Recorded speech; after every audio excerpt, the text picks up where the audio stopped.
Hi, Year 6. Today's chapter, chapter 12, is called The Invention of Time. So, Uncle Nat said, putting an arm around Hal's shoulder, steering him into their compartment and closing the door. Where have you been? Hal sat on the sofa, noticing the beds had been put away. He wanted to tell the truth, but he wasn't about to break his promise to Lenny and her dad. He swallowed. Nowhere. Ah, Uncle Nat sat down in his desk chair. Nowhere. Yes, I used to go there when I was a young man. He smiled, but his eyes looked serious. Hal, it would be better if you told me what you're up to. I can't, Hal burst out. I promised.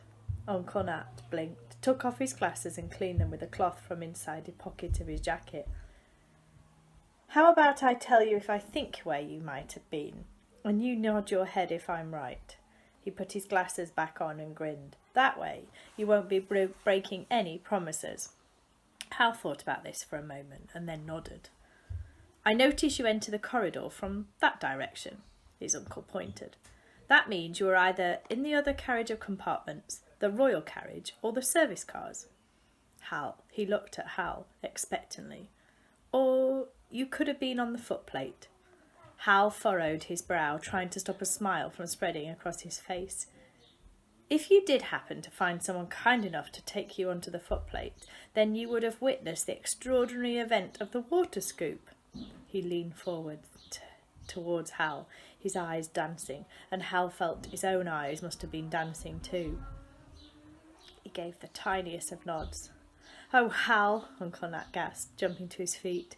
Do you know how lucky you are? You've experienced something I never have and probably never will. There are no water troughs in use anymore. They filled that one specially for this trip. I had my head and shoulders out of the window trying to see it, and you were on the footplate. It was amazing, Hal exploded, bouncing up and down on the sofa. Mr. Singh let me blow the whistle. That was you? Yes, and Joey gave me baked beans and potato cooked on the boiler. Hal's insides suddenly deflated as he realised he'd broken his promise to Lenny's dad. But I promised I wouldn't tell. Listen, Uncle Nat knelt down in front of him, holding up his right hand. I, Nathaniel Peter Bradshaw, do solemnly swear that I will never tell a living soul that you have been on the footplate of the Highland Falcon, even though I'm jaded with jealousy. Hal smiled. Thanks. Uncle Nat hopped back into his chair, grabbing his pen. Now tell me all about it. It's priceless detail for my article. I couldn't see that much out the window. Hal felt a flutter of panic. He'd only broken half his promise. He mustn't betray Lenny.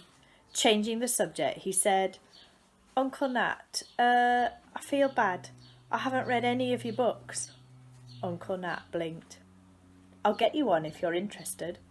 Mum told me about The Steam of the Dragon. That sounds good. My Adventure into China? Uncle Nat put his pen down.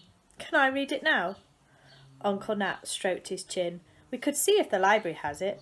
Good idea. Hal jumped up.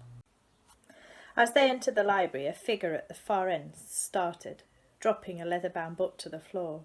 Apologies, Milo, Uncle Nat said. We didn't mean to make you jump. It's fine. Milo picked up the fallen volume. I was lost in thought. Hal frowned. 10 minutes ago, Milo had been on his way back to his compartment. Why was he now in the library? He stared at the pocket he'd seen Milo put the sparkling object into, but the line of his trouser leg was flat. Whatever it was gone.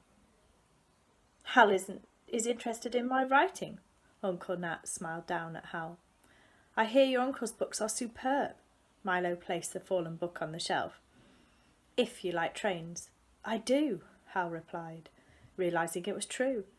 Right, I think I'll return to my room, Milo said, and left. The library felt and sounded different from the rest of the train. The walls of books deadened the sounds of wheels on rails. There were no windows, but a soft light filtered in through 3 small skylights in the roof. 2 armchairs stood either side of a square mahogany table in the middle of the floor. Hal crossed the room to see which book Milo had been reading. He read the spine. The Mating Call of the Mallard Duck. Weird, he whispered. Here we are. Uncle Nat put a pile of books on the table. A History of the World in 13 Railway Journeys, Sleeping Car to St. Petersburg, The Bishop's Branch Line, which I wrote with the lovely Reverend James Challoner, and The Invention of Time. Where's Steam of the Dragon? It appears to be missing. Uncle Nat looked pleased. Someone must be reading it. Hal picked up The Invention of Time. How can someone invent time? Not literally invent it, but before railways came along, it wasn't important to be accurate about the time, Uncle Nat explained. But if you run a railway, you need a timetable. You have to be exact. How we measure and record time. Hal blinked. That's cool. Uncle Nat's face lit up.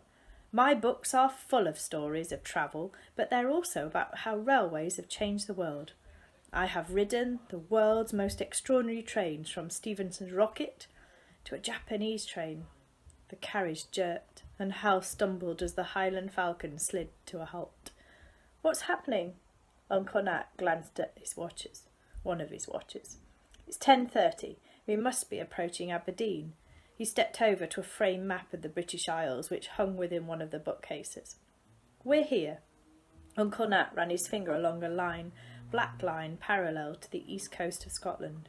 We've crossed the Tay, passed through Dundee, and come up the coast. He looked at Hal. At Aberdeen, the train turned around. Shall we go and see? Following his uncle from the library, Hal saw a field of tangled rails, grey stones and defiant thistles out of the window. We're in Ferry Hill sidings. Uncle Nat opened the door at the end of the carriage. Come on. He jumped down to the track bed several feet below. Be careful how you land on the ballast. Huh? The grey stones around the sleepers. A salty summer wind buffeted Hal's cheeks, and he enjoyed the stones crunching under his feet. We've got to be quick to get a good view, Uncle Nat said, jogging alongside the train. They picked their way over the rails to a low wall and sat down. A grey-backed barbed warbler burst out of a thicket of brambles and ivy, making a noise at them. Hal guessed the bird's nest must have been hidden in the bush. Joey jumped down from the hissing engine, slipping between the tender buffers and the rest of the train. He's uncoupling the Highland Falcon from her carriages, Uncle Nat explained. Joey waved to Lenny's dad on the footplate, who eased the engine forward with 2 chugs of steam. Striding over the rails, Joey made his way to a tall iron lever beside the track. That changes the point, said Uncle Nat, as Joey leaned into the lever. Then they can reverse the loco along that parallel track, back this way. Why aren't we going straight into Aberdeen? The track doesn't loop round towards Ballater. We have to double back on ourselves and take a different line west. A train can't turn around, so instead the engine moves to the other side of the train. The Highland Falcon will pull us in reverse to Ballater. Will I be able to see the engine from the observation car? Hal asked, watching Mr. Singh reverse the locomotive. Uncle Nat nodded. Yes, Mr. Singh takes her up to the next set of points, and then... His voice was drowned out by a great shoosh of water vapour as the Highland Falcon passed them, hooting steam through her whistle. They waved madly in reply.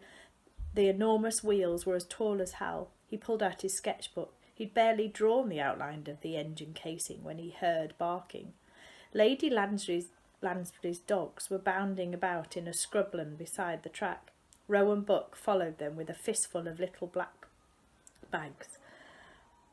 I'd like to be a dog handler when I grow up, Hal said, watching Viking and Trafalgar fighting in the weeds. And spend your day picking up dog poo, Uncle Nat laughed.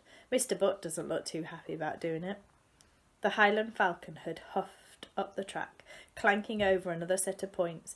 Lenny's dad waited for them to shift and began to drive the loco forward, crawling towards the observation car. Hal continued to sketch, marking the outline of a claret belly where the golden pipework became visible. Soon we'll be chuffing through the River Dee Valley, Uncle Nat said, watching Joey jog ahead of the engine. Does it take us to the castle? It stops a few miles short of Ballater. The royal family wouldn't have had a railway line running through their back garden. A passing intercity express honked its horn, and the Highland Falcon tooted her whistle in reply. Hal held up his picture, comparing it to the engine, and frowned as he caught sight of something white and fluffy moving between the wheels of the observation car. It was Bailey. Closer, closer, Joey called, as the locomotive's giant wheels rolled towards the observation car. Hal leapt to his feet in horror. And that's the end of that chapter. Why do you think he did that? What do you think he's seen? Come back tomorrow and we'll find out more. See you later.